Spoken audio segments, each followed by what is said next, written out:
Shay's the bomb. And welcome to the Mabel Syndrome podcast. It's Tuesday night, and Kristen and I are pretty excited for our guest this evening. Sometimes always, we reach out to people for interviews, and we always expect no, first of all. The second thing is that we expect people to just not answer us. And then once in a while, people say yes, and we're surprised, and then we go through a bit of a panic, which is what I felt this week. Kristen, you? Yeah, a bit. We like to really be researched when we do our podcasts and do our interviews. So we were trying to cover all of our bases and do as much research as we could. All right. Because it's a big one. Because it's a big one. So our guest tonight is John Pierson, who others listening might know as Jughead.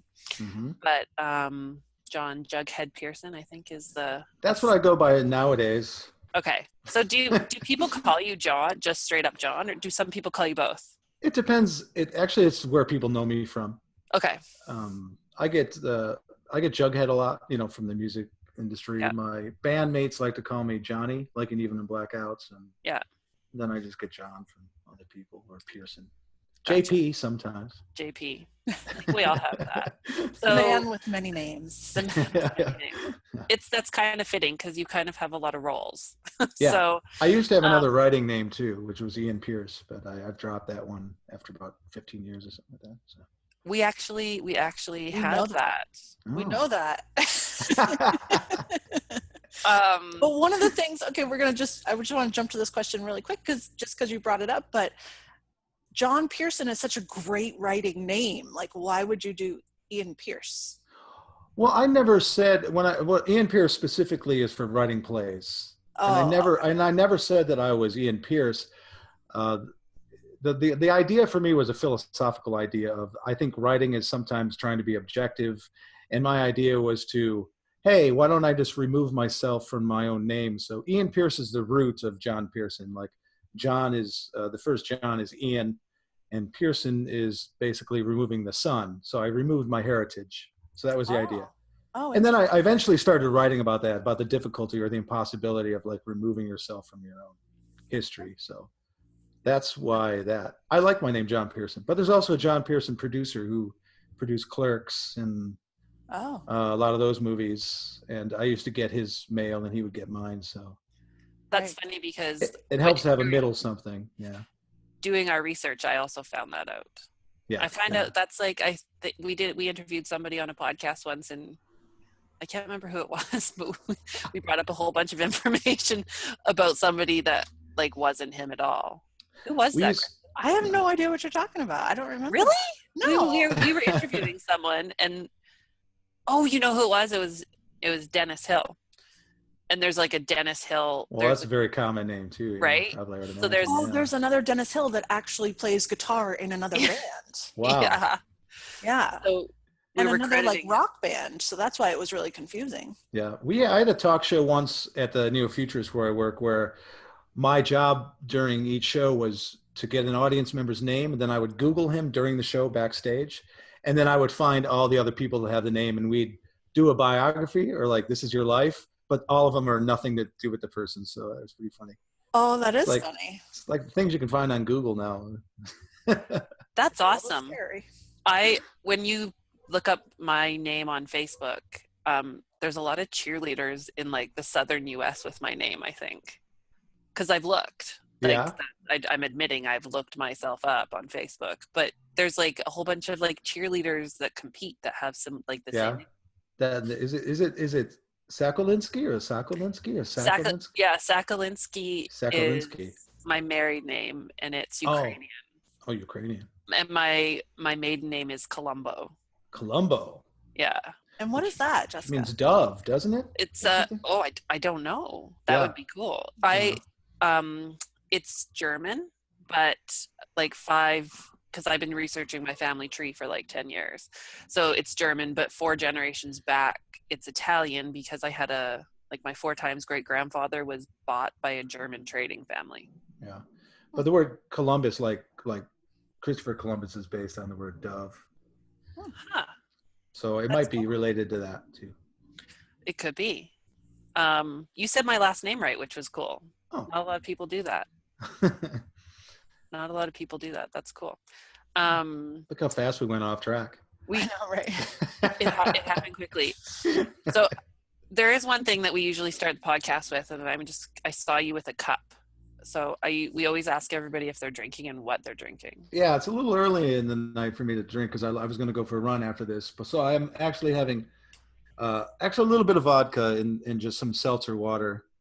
I actually got the vodka from the Russians who came to my birthday. They brought me a big bottle of vodka from Moscow. So that's what I'm drinking. Well, cheers. I'm drinking as well. Kristen's not. We usually do. So I'm cheersing you. Yeah. Did you see me fist pump when he said he had vodka in his cup? Yeah, I saw it. That was awesome. because half the time, all the time zones are different. Like you just said, it's a little early for me. It's only 4:00 here, and I'm like, yeah, woohoo! Right? So you just brought up your birthday, which happy belated birthday. We know it was a big one. It was. Big 5-0. The big 5-0. And you had quite the celebration. Yeah. It was a 3-day celebration. Right. I followed it on Facebook and fantasized about getting to be there because the shows were so amazing. So yeah, tell us about it because it seems like it was pretty phenomenal. About a year beforehand, I was sitting in Japan, which goes off on a whole nother story, but I just decided I wanted to have a big birthday, and the way to celebrate it for the 5-0 would be to get all the bands that I've played with throughout my career together in some way or another.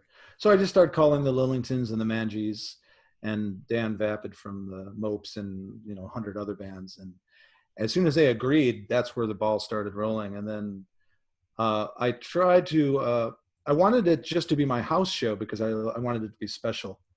But then I realized in order to make it financially viable for all the bands to get here, we had to open it up. So we had a whole weekend. And it was great. It was amazing. The house one really worked out well because people had to pay quite a bit of money for me to get the Italians here and get everyone here from Wyoming. But I tried to make it worth it for them. Like we had a barbecue and everyone associated with the audience, and you got a free shirt and posters to sign. So it was a big deal. How many people were at the basement show? I think it ended up being, counting like the bands and people who live here, was about 150 people, I think. Really, that many? It looked like it was tight quarters. Yeah, it was pretty tight. It looked like it looked like an old school amazing punk show is what it looked like. Yeah, and I had very low comps. Like none of the bands could have one person each, and I said that they had to either not be down there or stand in the back. So it was really important for me that the fans that were supporting us got the best time. That's awesome. So, and then people stuck to that, and I didn't have like a doorman or anything. I just, because I like being just laid back about that. And I said, just come to me sometime during the night and give me the money. And wow. And everyone did. And I think 3 people forgot and they gave it to me later, like another day. That's awesome. That's really cool.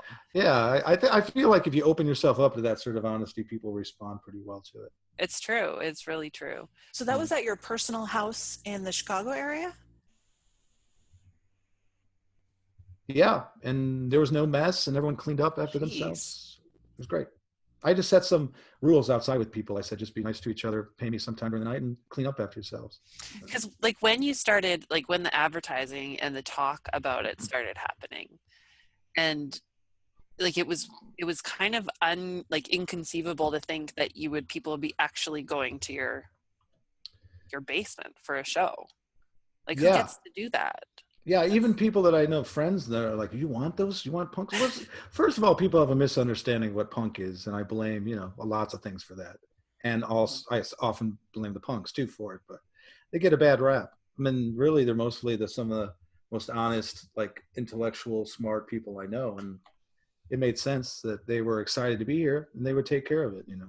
That's amazing. That's super cool. This is maybe a little bit of a tangent as well, but Chris and I are both in like a caring profession outside of this. Mm-hmm. And we know a lot of people like in the punk rock community that are, counselors and social workers and nurses and therapists. And you know, every, like in a lot of helping professions, there's this weird common theme that we notice lately. Yeah.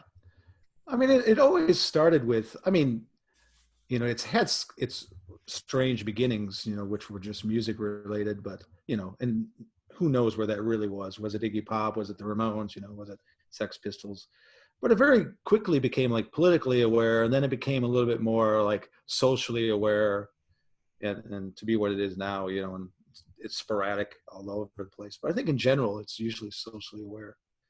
That's a pretty cool fact thing about the Basement Show, because I don't think a lot of people know that about it. So that's yeah, it's been a special place because bands have practiced here over the years. Like the Queers used to practice here in Screeching Weasel, and the Lillingtons come here every time, and they're just like, oh, remember that? And they played, you know, video games in my house for a month while they were, you know, rehearsing for their back channel broadcast record and for Death by Television. So have you had that house for a long time? I've had the house for 17 years. So not Death by Television. Their second album after that. Yeah. 17 years. Yeah. Wow. Yeah. Who so was you that? did? Go ahead. Sorry, Kristen. See, this is the problem with Zoom. We talk over each other. I know. Talk louder, Kristen. Sorry. Okay.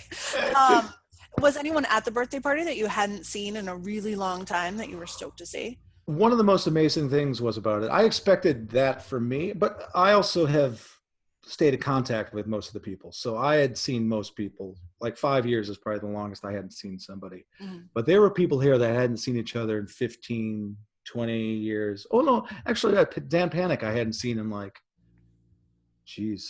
12 years or something. So that was probably the longest I'd not seen somebody. But there was a lot of that. Like Philip Hill from Teen Idols, Queers, and even In Blackouts sort of disappeared like 5 years ago, and no one had seen him. And so he was here. So people were really happy to see him. Dan Panic is just now starting to make appearances again after like a dozen years. So your birthday brought people to you, but it also brought like all those people back together. Yeah, and I think that's why it became even bigger than I thought, because it was very emotional for almost everybody in many ways. Yeah. It was like a big party. And I saw pieces of that at that Mope show we had with the Squirt Gun reunion. And that's kind of why I sort of modeled it a little after that, but tried to make it a little bit more personal. You can tell it, like the emotion in some of the photographs with people, like people in the crowd, and like you can tell that it was intense, I guess. Yeah. I think people knew. I mean, people know me, and they know that I just did it because you know, I love Friends and I love music. So I think people realized that was genuine, maybe. Mm-hmm. You know, it's funny with like, I've talked about this before on our podcast, but how I'm quite removed from being able to go to live shows. And one of the best parts about going to live shows is that it brings all my friends together. So like, I'm excited about the show, but I'm just as excited to have my group of friends together, right? That only get together for shows. I feel the same way about that. Yeah. So you did a show at Reggie's in Chicago as well. Yes, we added that one the next day at Reggie's. One of my house was on Saturday. Then we did a practice show in St. Louis the night before with like half the bands and stuff, just because most of the bands, like even in Blackouts, hadn't played in 7 years. You know, none of the people from Weasel had played together in like 10, 12 years. So, and we needed a night that was low maintenance. So we did a show near Vapid's house in St. Louis. One of our friends flew up from California for that show. Yeah. I felt bad that people were flying out to that one, but they still had a great time. It was still a good show, but I wanted to use that one more as like a low key, just get ready for the next day sort of night. A practice night. But it's still like sold out. I think it was pretty big. Yeah, he said it was pretty amazing. Yeah. And he was super emotional at it. Same thing. Oh, like, good. I got a couple pictures and video sent to me, and he was like, I couldn't even keep it together. I just had to like enjoy what was happening because he couldn't believe it. Well, that's more about the experience than hearing perfect songs. You know? Yeah, I don't think by far we all played perfect, but a lot of people said that's what they liked too. Is it seemed like I planned it pretty well. Like the only thing I regret, which I don't like regrets, is that I actually didn't get to spend time with anybody really. I was running around. I was in all the bands. I was making sure all the people were together and around. So That's like There's at a your lot own going wedding, on. right? Like I it's was just Yeah. I was just gonna Yeah. say. yeah. But that's, for me, that's kind of part of the fun. But the only thing was, I kept on having to say, oh, I haven't seen you in years. I'll be right back. And I couldn't get back. So I just felt bad about like things like that. So even in Blackouts, I'm going to Mhm. bring it up because I was only introduced to them like last year to Even in Blackouts. Same friend that flew out to your St. Louis show introduced me to Even in Blackouts. And so for me, your birthday party was like, that was more bigger than anything, because That was the highlight. I've been obsessively watching YouTube videos, and like Liz is, to what I know and see of her, she's like all I wanted to be as like a Yeah. teenager punk rock girl, and looking at her still, she looks exactly the same. She does. She In does look any the same. early videos, like your birthday photos of her, she looks exactly the same. Yeah. So how do you guys know each other? Master Genie, who runs the Sonic Iguana studio and was in Squirt Gun and Weasel and 200 other bands. I asked him, I wanted a female vocalist because I wanted to do things different than Screeching Weasel. So right off the bat, and I didn't know any singers, because sadly at that point there weren't really many in the punk scene then. So I asked him, and it happened that day that she was not in the studio recording, but she was visiting some other punk friends that were recording, and he heard her singing word for, note for note, everything that they were doing in the studio better than the people in the studio. So it just so happened that I happened to call like that day. And he said, I have someone for you. So I held some auditions and had like a few people to audition, but once she came in, we all agreed in the band that we didn't need to look any further. So That's awesome. Yeah. I want to remember we asked if we could, do you think we could talk to her as well?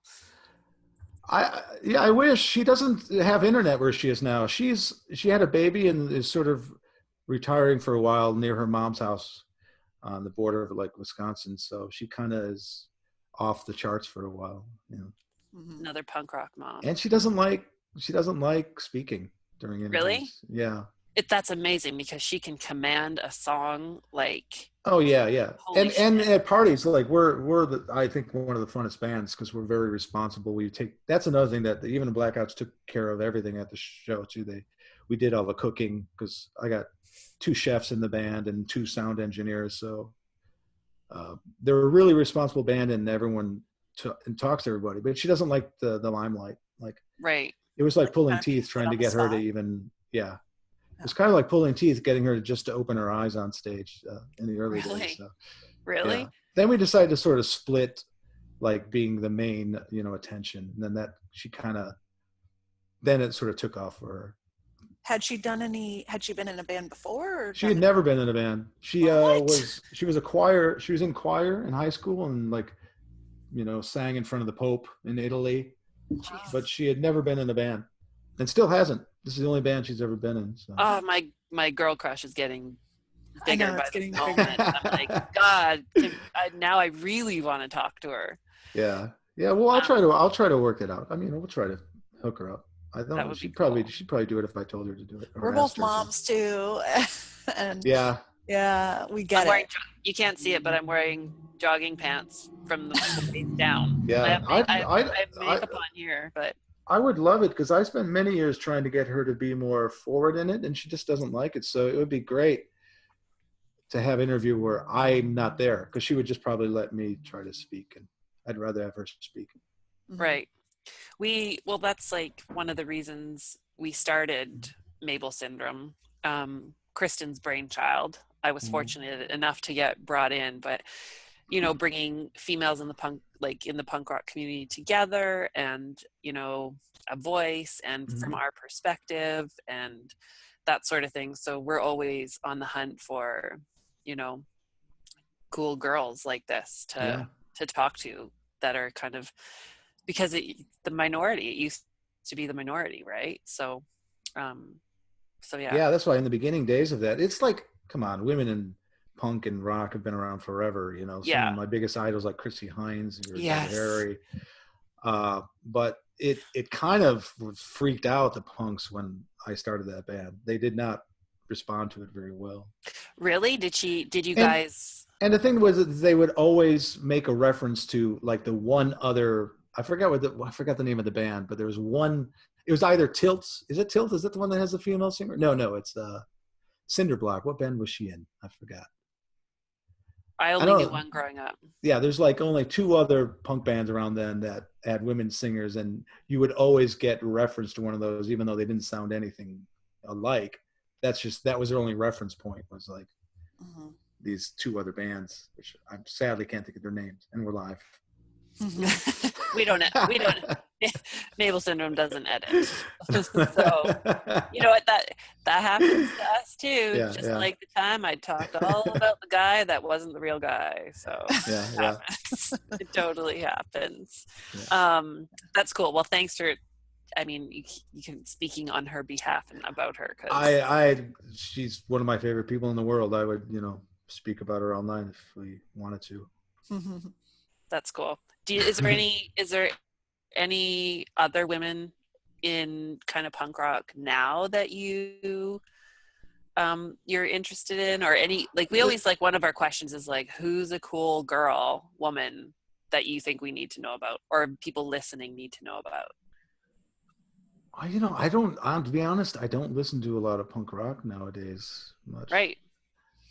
It's more like I just don't have a lot of time to invest in it. I do like the ones that you had, the bomb pops. Yeah, they're like one of the few. I love also Maureen Weaver from the mixtapes. Yep. I think she's amazing, and I don't like the acoustic project she's doing right now that much, but I think she's great. That's cool. You mentioned the bomb pops, because we are big fans of the bomb pops. Yeah, I really like them a lot. They're great musicians. Yeah, I like. It's gonna blow their mind that you mentioned them, by the way. Because did you see that message that I was with Polly yesterday, Jess? Yeah. Over Instagram, and I told her that Roger Lima from Less Than Jake mentioned them, and she was like, "What? He knows about us?" So she's gonna lose her mind that you mentioned. Yeah, those girls. They're really sweet. They're so. They've been busting their ass. They've been busting their asses. Yeah, I know. They're everywhere, and they work hard at it, and they happen to be good, so that's nice. Yeah, exactly. Yeah. And then our other favorite is Bad Cop, Bad Cop. Those girls are. I just for the first time saw it online. I saw it mentioned. I haven't heard it yet. Yeah, they are awesome, and they can kill. Their live show they can play. It's awesome. Yeah. So are you listening to a different kind of music, or you just don't really have time for music right now? I don't listen to not much new music at all. I just got off a Broadway tour with once, so my life was learning like 50 songs on a mandolin. So, and before that I was in Japan, so it was sort of taking in a lot of Japanese music when a lot of them didn't have records. So it was more about live music there. Yeah. And I've never been really deep into the punk scene because I don't go to a lot of shows. I happen to be at a lot of shows because I was playing. Yeah. Really? Do you ever listen to some of that stuff though, for sentimental reasons, or? Well, there's a few I listen. Well, I have my own podcast, so I've been reviewing a lot of stuff, or reviewing like the Sludgeworth and Rise Against, who I never even knew that much, but I always liked all the guys in the band. So, but I always have my classics like Angry Samoans and AOD and a lot of the early punk bands, Lillingtons, of course. Yes. But I don't get people hand me their CDs all the time, and it's not even like rudeness. I just don't sit down and hear it and listen to it. No.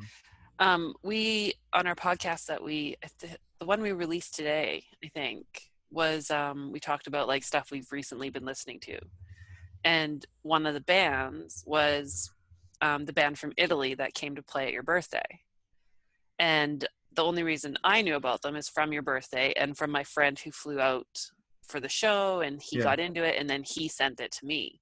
How do I pronounce it? Manges. That's what does that mean? Doesn't that mean to eat?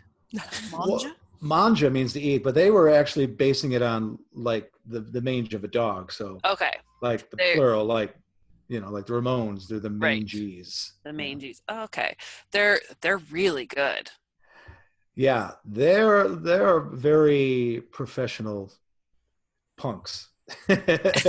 I'll say it that way because they're really good at what they do, and they like it.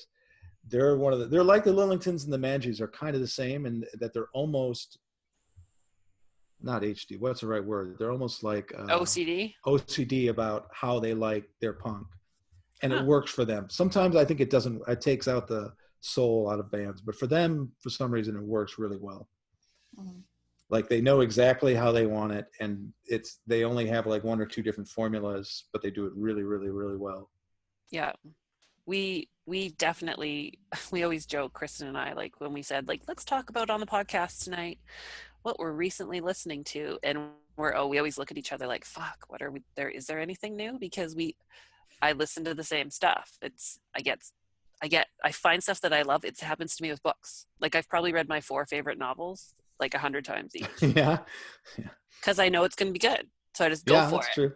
Yeah, right? I guess I've been feeling more nostalgic lately. So I listen to a lot of older, like I've always loved acoustic solo musicians. So I listen to a lot of Nick Drake, Cat Stevens and stuff like that. Oh, Cat Stevens. Jim Croce is always one of my favorites, but he makes me so sad when I listen. So funny about nostalgic music, or, music does that. Yeah. We've also talked about that before. Yeah. Did you listen to music as a kid? Did you have a musical house growing up? I did, luckily, but in different influences. My mom is my acoustic Gordon Lightfoot, Cat Stevens influence, and my brother was sort of the heavy metal influence, Black Sabbath and Jethro Tull. Jethro Tull is still one of my favorite bands, and Queen. I got those from my brother, Queen and Jethro Tull. Is your brother older or younger? Older, yeah. Older. Punk I pretty much found on my own, or through friends in high school. My first interruption's happening. My cat is clawing the shit out of my carpet. I have to let him out of my bedroom. So excuse me for like 4 seconds while I let the little asshole out. All right. Do you remember one of the first punk albums or songs or bands that you were really into? Well, for us in my time period, for a lot of people, it was the movie Repo Man. So it was that soundtrack that had like Iggy Pop on, the Circle Jerks. Oh yeah. And that's how a lot of people also discovered Jonathan Richman, even though he's not on it. But there's a song of his covered on there, which is Pablo Picasso was an asshole. Is on there. So that soundtrack was changed a lot of my friends' lives. Like I didn't have the Ramones thing. Like a lot of people, it was the Ramones. That just came. I always knew the Ramones, but it wasn't as big for me. And did you play music or write music growing up? I played in an imaginary punk heavy metal band with my friend John. Like I never really took it seriously. And we started out with brooms, and then he got a guitar, and then I got one, but I didn't really play it very good. He's very good. Like to this day, he's still an incredible. It's almost ironic that I've made it pretty famous and he hasn't, but he's way, way better than I am. That's awesome. So yeah, we were in a metal band called Torturer. Guitar? Yeah. I think he was even better at the broom guitar than me. Yeah. Because he played it like he was really playing. Yeah. I never played a fake instrument. I did the fake microphone. Did I? Yeah. I don't think drums. Yeah. I guess I had a fake, even when I was really young, I did have a fake band with the Monkees. That was fun too. Oh, I loved the Monkees growing up. That's awesome.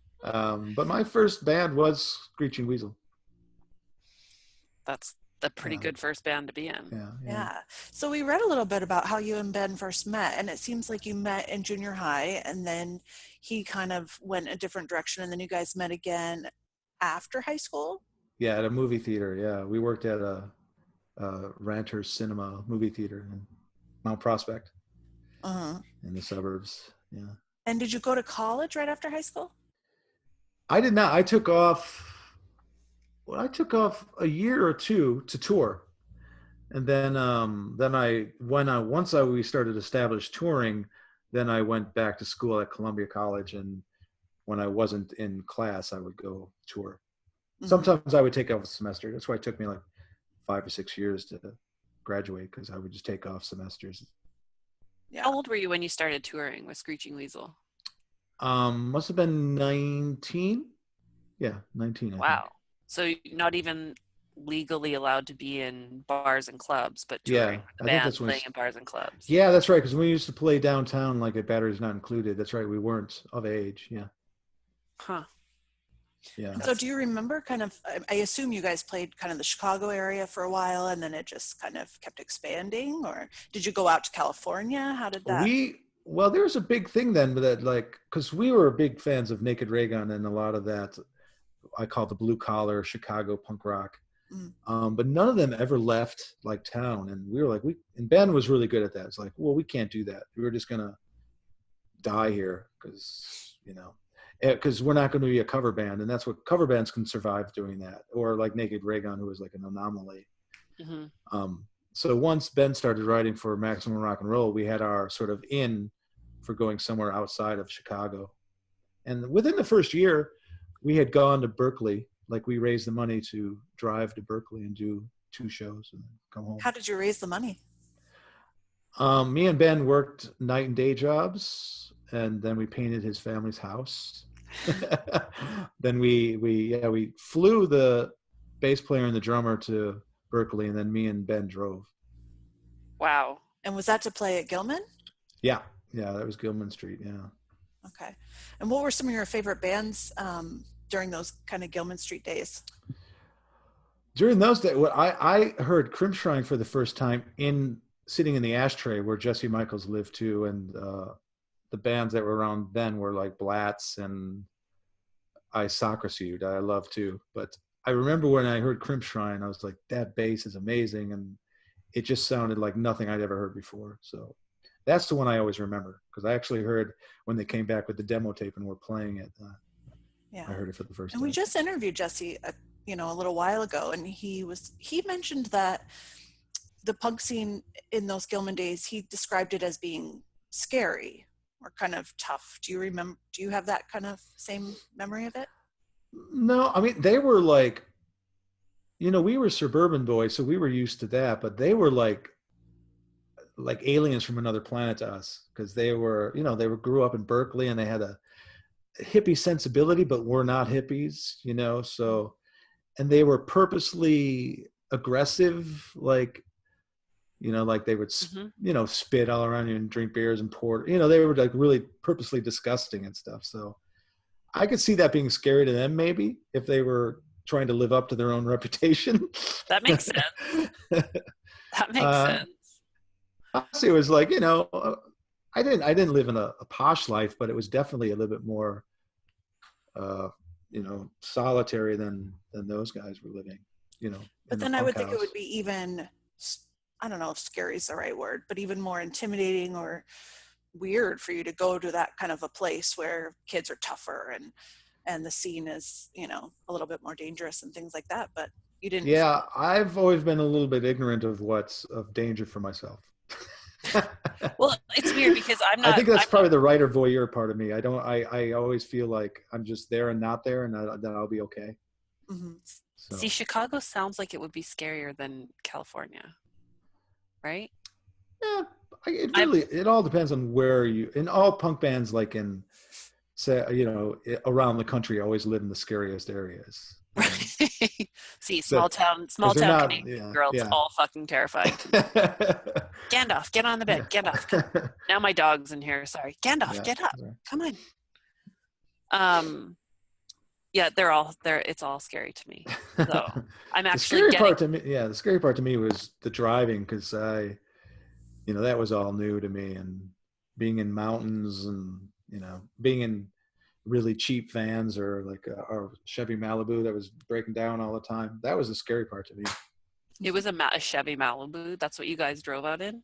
Yeah, not our first tour. I think that was the big tour where it was, we were just starting to do all right for ourselves. That was when Brian Verman was on drums and Vapid and me and Ben. But yeah, we toured in a Chevy Malibu. I talk about that in my book. That's like the basis of my book, is being in that Chevy Malibu for 8 weeks. I wanted to read that before this, but yeah, life. life. Yeah. It's true. I'm admit it. See, we're also very honest on this podcast.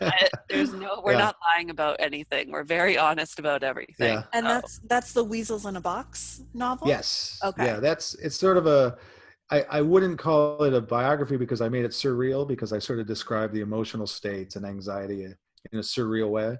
Mhm. But the incidences themselves are all pretty much true. Where can people get that? It's harder now because my publishing is going out of business, but it's still available on Amazon and around. And that one I'm getting to put on ebook, but it's not yet on ebook. My second one is on ebook. So I was hoping for audiobook. That actually I might do. Do it. Yeah, You could read it. Maybe when I'm in Japan, I'll do that. I've thought about that.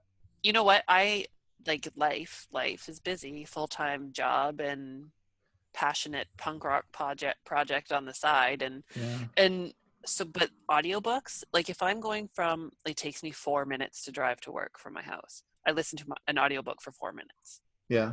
And then I get back in my car, I listen to 4 minutes on the way home. I listen to it when I go. So like every chance I get when I'm in my car, I listen to it. I listen to the entire Harry Potter series on audiobook. Yeah, 4 minutes. I read the first 3 and then I stopped. That's all I needed to know. It's true. It's true. You lose track. You do lose track of them. But audiobooks are awesome. I did Laura Jane Grace's book while I was on spring break. Yeah. And that was she reads that too. She reads that herself. Which is, it's cool. That seems more a thing lately, that people are reading their own books. I like that. I like that too. Great. Yeah. You get even if they're not professional readers, you still get their actual intention more. Absolutely. Clearly. What was the writing process like for you, John? Was it like you had all these experiences written down in different places over time, or did you just sit down and write the whole thing? Well, that one took 7 years to do. And it started out an article I was doing on the Lillingtons, and my girlfriend at the time said, "Oh, this isn't an article, this is a book." And I said, "No, I don't want to do a book." And then it happened. So I wrote it in, that one I did write in chunks and then I knew it was going to be a nonlinear book on purpose, so I didn't worry about it being linear at all. So I did write it in whatever came to mind at the time. My next book, I did in order. Book. Our next one, Clarence, The Last Temptation of Clarence Oddbody, I did pretty much in order. Mm-hmm. Yeah, I knew where it was going to begin and end. The Weasels in a Box is based on the structure that Kurt Vonnegut does in Slaughterhouse 5, basically. I see now. Now I really want you to read it. That's all I'm thinking. I'm like, I could sit there. I could listen to that. It might be interesting as that too, because it's done in the second person, which I did, and I would never ever do again. But it might be kind of neat hearing someone saying "you" all the time, like "you're in this place." And wait, it might work. Person? Yeah, that's you. Mm-hmm. Sorry, yeah, I had to. But mine is in the. Is it like you as the observer of what's going on, or it's really weird what I do with it. It's the you is like you the reader, but it's the you the reader as me. Oh, but there's also an I in the book too, someone called I. Okay. Oh, so God. So it's in first and second person. Okay. Were there things that you left out of the book Not purposely. I tried to get everything I remembered. It was such a hard thing to do, to put together a novel, that some of my favorite parts, me and the editor just forgot to put in. Like there's one where I'm driving with Ben in Texas, and we were both driving like for days, and we were so tired that I was driving, and I looked out my window and I said, "Ben, is there a green man on a bicycle driving next to us?" He goes, "No, I think I should drive." So he hopped in the seat, and not like 20 minutes later, he's like, "I see that green man on the bicycle. Let's pull over." Time to pull over. Time to pull over. And it's one of my favorite stories, and I forgot it, but I didn't purposely avoid any even Ben and I kind of went on a little shaky ground there because he knew I was going to be as honest in that book as I wanted to be. So I was pretty honest. Has he said anything about it? He says it's going to do really well when it came out. He says this is going to do really well, but yeah, I can tell underneath was like, I wish there was a few things you didn't talk about. Did you send them an advance copy? I did not. I sent him a lot of stuff in advance while I was writing it, and then I stopped. Is that because he started going, don't put that in, don't put that in? Oh, no. He didn't do any of that then. Yeah. No, it wasn't. I don't know what it was about. I don't know if we just were busy doing other things. I don't remember why I didn't send him the final proof. How have I not read this book? That's how I feel right now. How have I not read this book? Again, I'm honest. Yeah.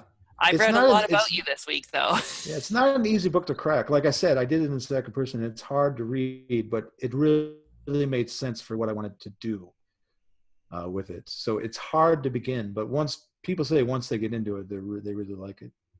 So yeah, that's my next plan. Yeah. If you can't find it, I have them. So I also just do mail order. I can buy it. If I buy it, you get money, right? Yeah. Also, you can also give me money and I can send it to you too. Like the next time that's even better. The next time I'm hanging out in your basement. No, you know what? That's better because that's what we're about. If we can support an artist, then we will. Yeah. I can send you money and you can send me the book. That's what I usually do when people contact me and say, where do I get it? I go, well, just give me your address. I'll send it to you. And then Are we doing it in Canadian dollars or American? Because that definitely makes a difference for me. That's right. Well, whatever. It's because I'm in the middle of nowhere and things. We're always joking about the American exchange on our podcast, like how a bottle of vodka costs Kristen $7 at the gas station. And I have to buy it from like a government licensed establishment for $40. I remember when we first started the band, Canada was almost the same price to ship. Something happened. I don't know the politics of it, but now it's really expensive. But when I was young, first mailing stuff out with the punk band, it was like 50 cents more than it was here to send. Like for me to buy any kind of merchandise from a band, like for me to support a band that I like, buying like a t-shirt or a poster or anything like that, like a t-shirt for me costs like $45. Yeah, that's crazy. Which is insane, right? Yeah. So and then the other option is go onto eBay and not give the band the money, which you know we kind of had this conversation, Kristen and I, all the time about. We always want to figure out the best way to support the band, right? That reminds me, like, too, of music on.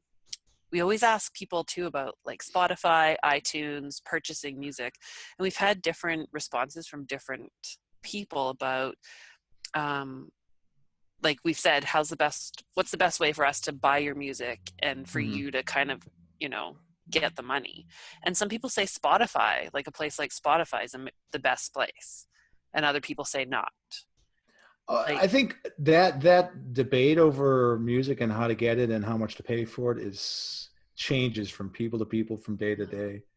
I change on it a lot too. Like, and I think also bands that are just starting don't care if they just want their music out, and then but then by the time you're older and that's how you make your living, then it gets a little bit more like, okay, someone's got to pay for it, or else I won't have time to make them anymore. Yeah, there's always a debate going on, and we're always trying to get... It's a tough one. That's why I think a long time ago, and why me and Ben sort of had a falling out, because more and more it became apparent to me that we had to play out, and he didn't at that time want to. So there was just technically less money, to do things. Yeah. One of the things I when I was researching, I couldn't figure out was the writing process early in the band. Did you write it in the lyrics, the music? No, Weasel. I mean, over the years it became more and more like a Ben project by near the end, but he was always the main writer. Him and Vap had worked together on stuff, like they would change lyric ideas and riffs and stuff, but I always have been more of the, like, him and I would talk about life, and then it would show up in a song like the next day, and then I would decorate it. I was more the decorator and the band manager, stuff like that. I would decorate it. I like that term. Yeah. Mm-hmm. Yeah, like the first couple, like either he would have a solo ready, or I was pretty good at figuring out melodic solos back then too. So we would split that responsibility. But he didn't like singing anybody else's lyrics, and it made sense. So we just decided he was going to write his own lyrics. Okay. So none of the songs have any lyrics other than his? Did that cut out? I couldn't hear that. Your voice was weird. I know. We cut sorry. out. We cut out That for was just a second. a Zoom flaw. Yeah. So okay, go ask. I can hear you now. Just to clarify, I was just curious. So none of the songs have any lyrics written by anyone else except for Ben? The first record, like the goofy first record in our first demo tape, has some lyrics by me and some lyrics by a friend of mine, besides Ben's. But once it got like serious around Boogada and My Brain Hurts, and it was pretty much Ben writing all of it. Because I was curious if you had a favorite song, either that you've written or had a piece of. Well, I mean, my favorite songs that I wrote would be In Blackouts. I mean, that's where I made an effort to actually become a songwriter. I didn't consider myself a songwriter in Weasel. Like I said, I was a support, and both philosophically and psychologically, and like I said, decorated songs as a guitarist. And I also, worked in the studio and stuff like that. So you said psychologically. Were you kind of the person trying to keep him on track a lot? Oh no, do we break up again? Yeah, but I got your question. Okay. Not knowingly, but in retrospect, when you look back, we did have sort of a relationship that was like that, like a yin and yang, and a sort of worked off each other. Like I was a support. Like I think I supported the punk aesthetic and the integrity that we stuck by. Like we had to do everything ourselves, we had to be in charge of everything. We took the DIY pretty seriously. And I think that was even more supported in Ben by the fact that I believed in that. So things like that. That's how I think partnerships in general, I mean, that explained me and you, Kristen. Kristen and I have an ongoing joke that she called me the cog in the wheel one time. Yeah. Not on purpose. So we have this ongoing joke that like I'm the cog and she's the wheel, and that I need to get. But that's also because she's like on top of shit. So I'm just. Well, people would say the decorator. I'm the decorator. Yeah, there's different ways. People would say that he was the brain and I was the heart. I would always say that he was the dad and I was the mom. Some people would say the yin and the yang of the band, But I took care of everyone in the band, and I had, and he would guide it, basically. Yeah. Traditional modern dad, not, those things are being broken all the time, luckily, but that's what it was like. That made me swoon because that's a great way to put. That's a good way to put it. That's what I always felt like I was the mom, like the nurturing one, like that's all right, Dad's just a little angry today. That's awesome. That's so true. I swear to God, I think I said that already today. That's awesome. The dad and the mom. You've been really open and honest about your relationship with him, but I'm curious where it stands today. Are you guys in touch at all? Not at all. And then, I mean, it's sad. Not at all. It sort of fell apart in like around, was it 2006, 2007? Like, and now on my part, I just try to, I every once in a while try to throw out a fig leaf, but he won't have it. And all my friends tell me I shouldn't even be doing that. So what does that mean? Like sending an email or a text or something? Like I started my podcast, and I wanted, it's one before the one I'm doing now. I had one called the Hole in 30 Days. And one of it's what we basically do is set a task, and you have 30 days to try to do it. And one of mine was to try to iron out things with Ben and like talk with him. And I tried to contact his manager and all this stuff, and he refused. So that was the first time. And then There's one other time with his manager later that I tried to get into contact with him again. But I think we asked a question like that to, maybe it was Jesse, saying about who who does he see, from the Gilman days and that sort of thing. Yeah. And wasn't his response like, do you still hang out with the same people you did in high school? And we were like, you're right. Maybe one of them, two of them, Yeah.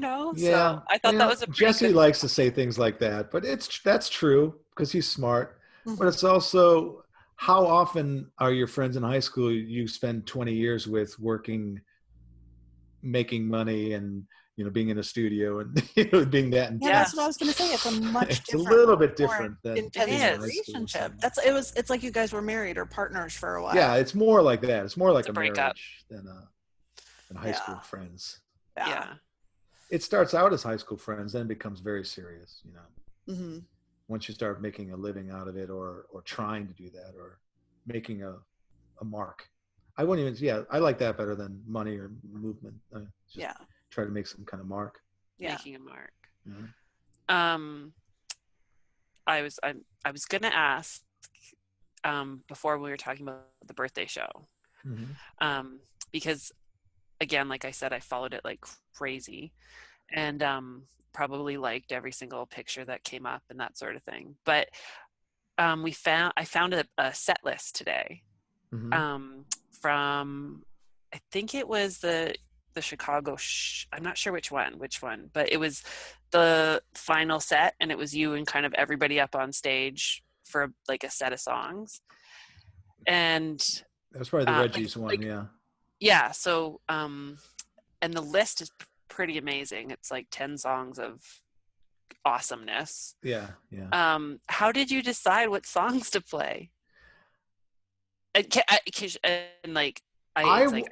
I asked people what songs they would. I asked each person for a list of songs that they would want to do, and then I honed it down to it was a lot of work.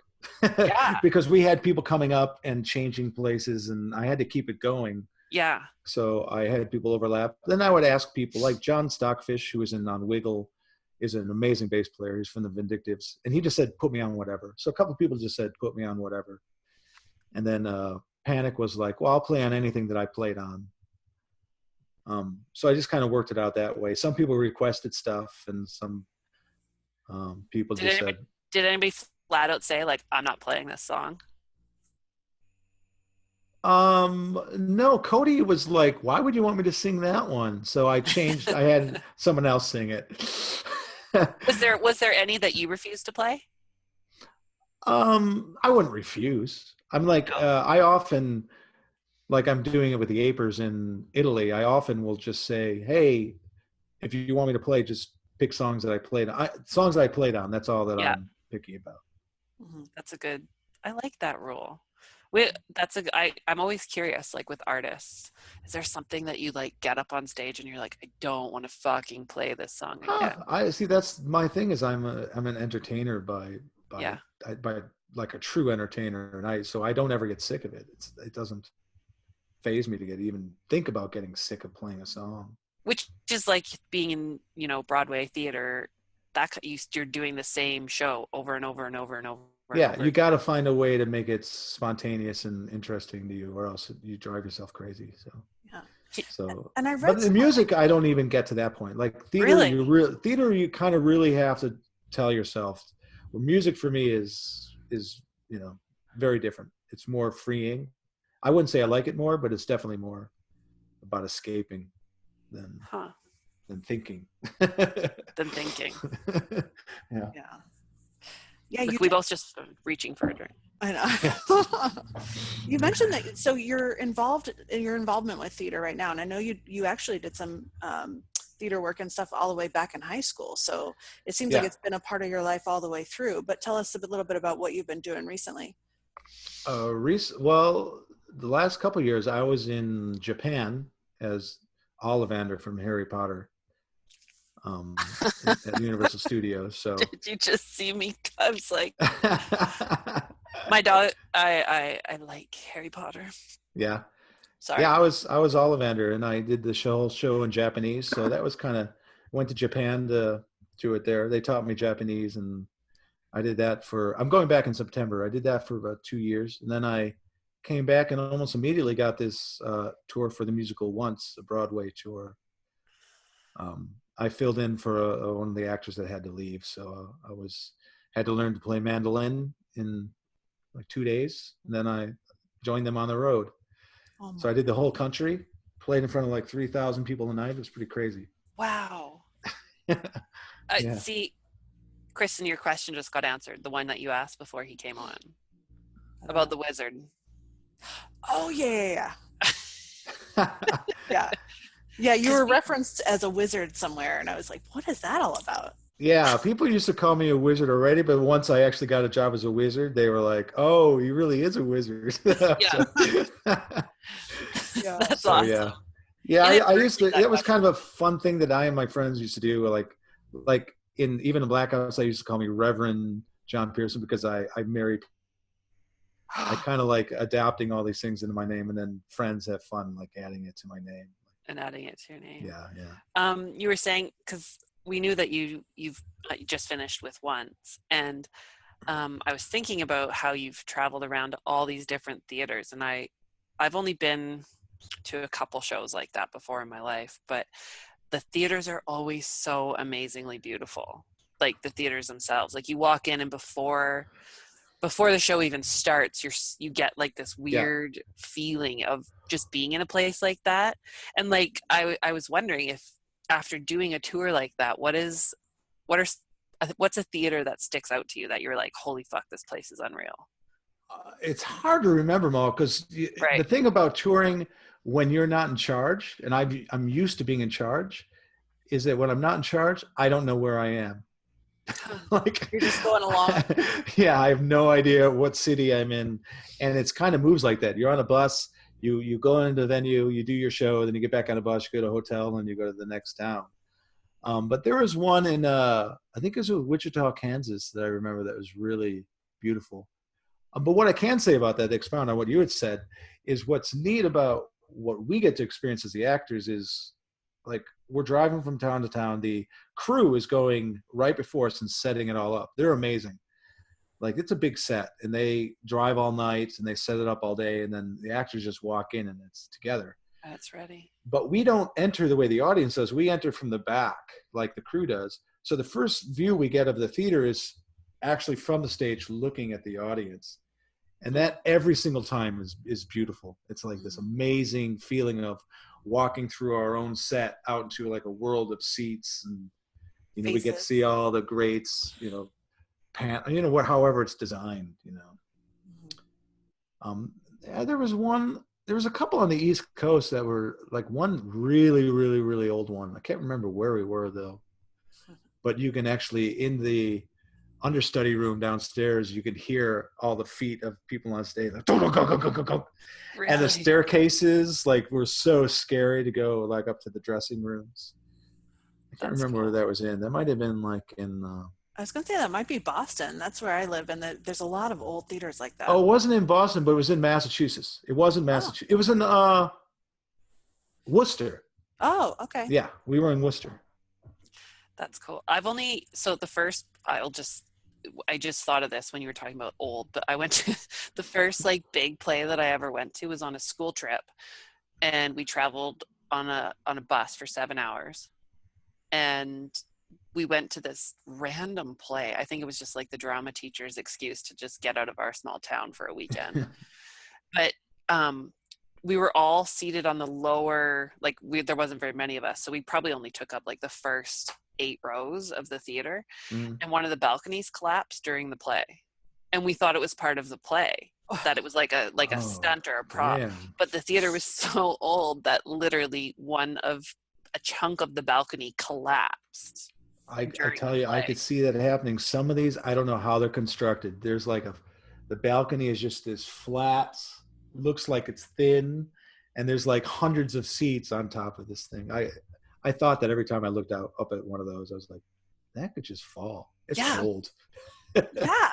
And it happens. Yeah, I'm proof yeah. that it happens. Yeah. We were all like, oh wow, that's so exciting, what a good prop. And then they only like, was there a break and they let us back in, or they stopped it? I can't remember, but we somehow found out it wasn't planned. But Yeah.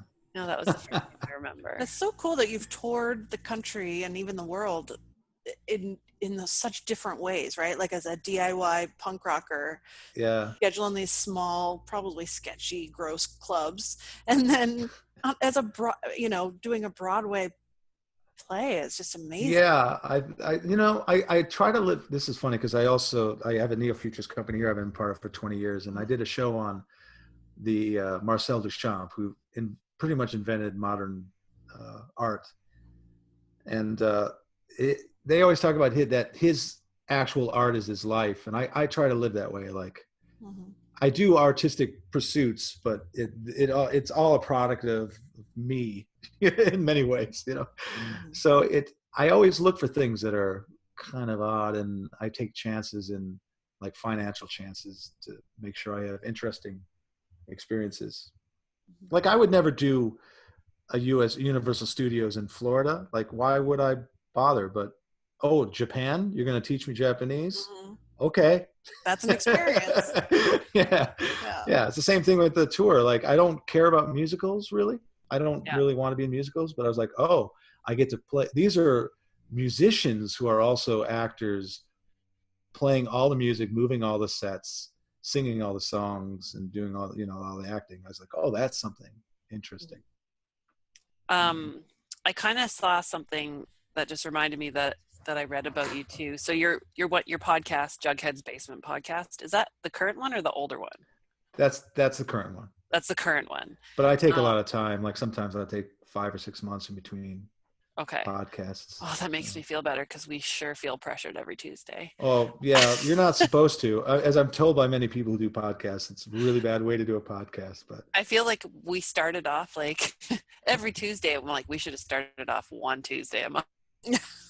Kind of, but 2 months ago, we weren't doing a podcast. It was brought up to us and we were like, hey, let's buy some microphones. We're going to do a fucking podcast. And now we're 12 episodes, 13 episodes in, and people like you say yes to us. So, and Jesse Michaels, what? Like Kristen was just saying before you came on, and she pulled up her email, and like the 3 J's in the email were you, Jesse Michaels, and me. Yeah. And I was like, how is that possible? I think that, the people who never had the problems with women being punk rock, I think are very excited that you two are doing this. Cool. Because there isn't enough, there isn't enough of it happening. Well, it's funny because that when we asked Jesse, we said, like, what made you just say yes to us? And he said, honestly, I was sick of dudes asking me the same stupid question over and over and over again. He's like, I wanted to see what 2 girls would ask. Yeah. So, are you in touch with Jesse at all, John? Yeah, we're pretty good friends. I mean, we don't talk every day, but no, I was gonna say, like, you guys have a similar energy and kind of similar. Like, we actually talked about that recently. That we have maintained a friendship over, I don't know since '87. Consider each other's friends, but we keep on getting into things where we're either interviewing each other or doing something. Yeah. And you're both writers. And we both have novels, and we both don't really like being considered one thing or the other. Mm-hmm. So we actually get along really well. He's just starting acting, he was telling us. So maybe you can help him a little bit. And he does some films too. So, and I've written and directed films, and so we have a lot of crossover. You guys just feel like kindred spirits to me. They do, don't they? Yeah. I totally feel the same way. So that was a lot of gin in my glass. So I keep asking Jesse, because I'm making fun of him, because on Twitter he's hilarious. He makes all these like crazy, rude, funny jokes on Twitter, and I keep responding to every one of them, saying, hey, let's do a podcast about that, because he was very serious on our podcast. You gotta get him in. It's a mood thing with him. Like, he does change. Sometimes he's just dead serious. Sometimes he's all goofy as hell. And Yeah. Sometimes trying to get him to talk about his bands is hard because he doesn't like to talk about it much. So Yeah. you just got to get him in the right mood. Yep. But he does like being sort of, what do you call that? Instigator. I think that's where him and I kind of are a little bit different. Like he likes to instigate trouble, and I don't really do that much. I am a little mischievous, but not like a wizard. I don't try to instigate things like he does. Yeah. Well, you spent so the much last time. thing, one of the last things that Go ahead. I was just going to say before we wrap up, the punk rock cart. I really want to just talk about this because it's something that's available and it's current and it's now, and I want people to know about it. So, and we posted about it on our Instagram, and people were reposting it, and it really resonated with Kristen, myself, and a lot of our friends. So, do you want to explain a little bit about the punk rock cart? Yeah, without actually getting into the prose itself, because to be honest, I haven't looked at it in a while and I don't remember what it is. But I was out with a friend of mine, Mary, who's also works with my Neo Futures company, and she just asked me what is punk, and I usually hate that question, but I know she was asking from an honest, like genuine place, and I was like, I don't know how to answer that because there's the music and there's the attitude, and I just said, I think all I know is that the punk heart is inherently wounded. And she was like, you can't let it end there. Yeah. you need to write something about that. So I went home and wrote out Stream of Consciousness, that thing that became the punk heart prose. And I didn't really look back at it and try to change it. I tried to be as honest with myself, and it's more about, I thought it was more about how I felt about it. And I think it transcends just punk. I think it's more about almost more of an existential sort of pondering. Mm-hmm. But I did try to make it more music based because there's a couple specific music, references in there. Sometimes wishes that life was as simple as a well-constructed 3-chord song. Yeah. Oh my God.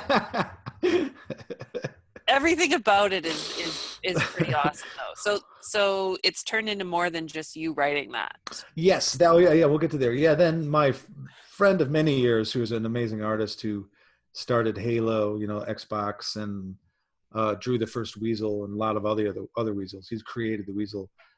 I told him to draw a picture based on that. So he drew I had a real picture of me with a hand and forward, but I didn't want me to be the representation of this prose. So he drew a hand with a like sort of a stigmata with a heart that says punk on it.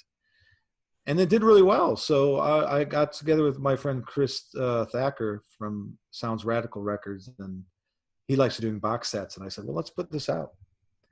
But I said, I'm not doing it without money being donated to some sort of charity. So I chose mental health as the charity. That's awesome. Yeah. That's a big one. We've talked about that as well, and we've written about mental health and that sort of thing. So that was just part of it resonating with us. So, it made sense that, like I said, it was about the punk heart is inherently wounded, and made sense that the money would have to go through to something like that to soothe people. So where do people get the box set? They can get it from Sounds Radical Records. They can just Google that and find it. Okay. I'm going to do Facebook has those things where they don't like you to advertise without asking for money or giving them money. Yeah. So someone suggested that I do it in a YouTube video so that the link isn't algorithmed out by Facebook. So nice. I'm going to put that on Facebook and people could share it. But in general, they can just look up Sounds Radical Records and it's on the website there. And some of the proceeds go to a great cause. Yeah, 20% of it. The profit goes. And it's an amazing image, and it's a pretty cool message. So maybe we'll repost it again and attach it to the podcast so that people can. Thank you. Yeah, I was pretty proud of it. I was surprised it resonated with so many people, but oh my God, it made me feel good. When that came out, I took a screenshot and I sent it to so many people, and I was like, look at this. Holy fuck. And because it just is like it's I think it can resonate with a lot of people, but someone who's emotional and a certain, I don't know, open to talk about being inherently wounded, I guess. Yeah. I can admit it.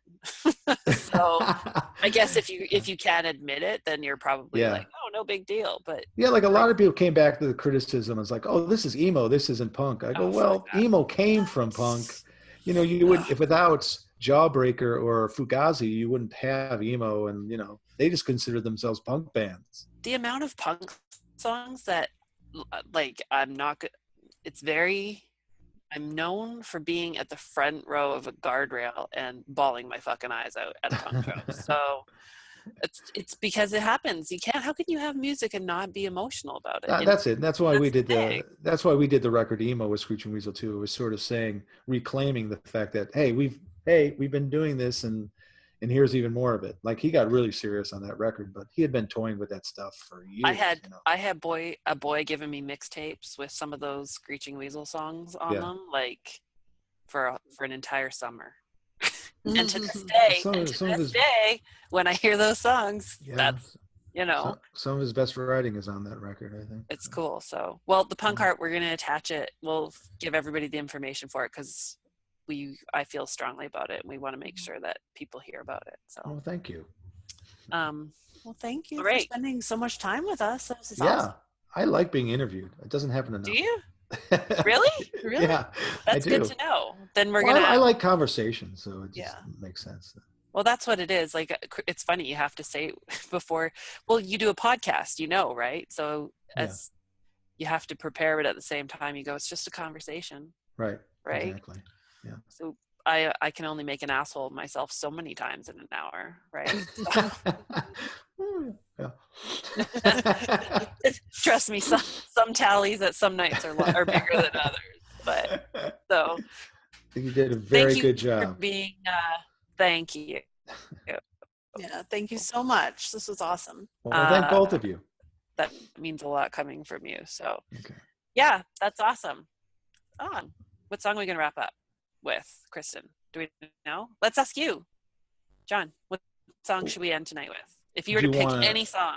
Do you want it like related to my bands, or you just want it completely unrelated? How about an Even in Blackouts song? Well, obviously. That's what I was gonna say. Well, Even in Blackouts song. Which Even in Blackouts would you pick?